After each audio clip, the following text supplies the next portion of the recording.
Well, Joel Rubin is a former State Department Egypt desk officer. He joins us now live. Good morning, Joel. Thanks for being with us. Good morning, Betty.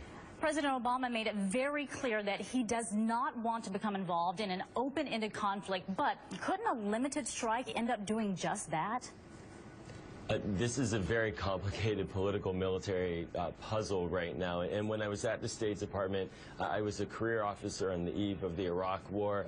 And one could feel the concerns about the multiple unplanned and unanticipated consequences from military action. But it's clear that the president believes that he has to make a response to this deplorable use of chemical weapons. And certainly the way that the administration seems to be calibrating this is to take advantage of this period to advance our broader core security objectives as well. But it is a very complicated issue. Indeed, it is complicated because, you know, even though Syria is said to have the largest stockpile of chemical weapons in the world, wouldn't it be wise for the U.S. to hold off on any action until UN inspectors finish their investigation in Syria?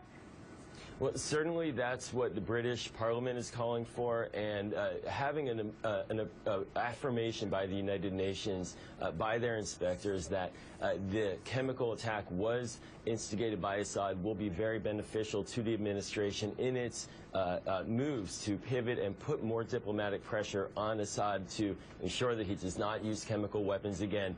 We have multiple interests at stake in this region, preventing a nuclear-armed Iran, preventing increased terrorism, containing the spread of this Syrian civil conflict, and it's going to require multiple efforts with multiple players in the region. So international affirmation of this attack is going to be a critical part of the administration's You make efforts. a very good point, because I do want to broaden this out, because if the U.S.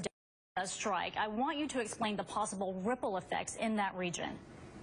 There are many scenarios that are being debated right now in Washington.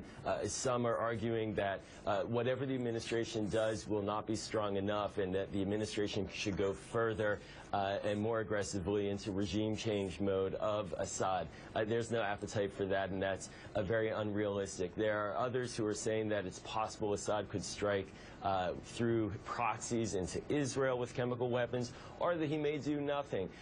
One doesn't quite know. So the messages that the administration sends to Iran, to Russia, to Jordan, to Turkey, to all of these players are a critical piece of ensuring that this does not get out of hand, and that the message that the president said last night he's trying to deliver, that Assad should never use these again, that message is made loud and clear. It is indeed a critical time. Joel Rubin, thank you for your insight.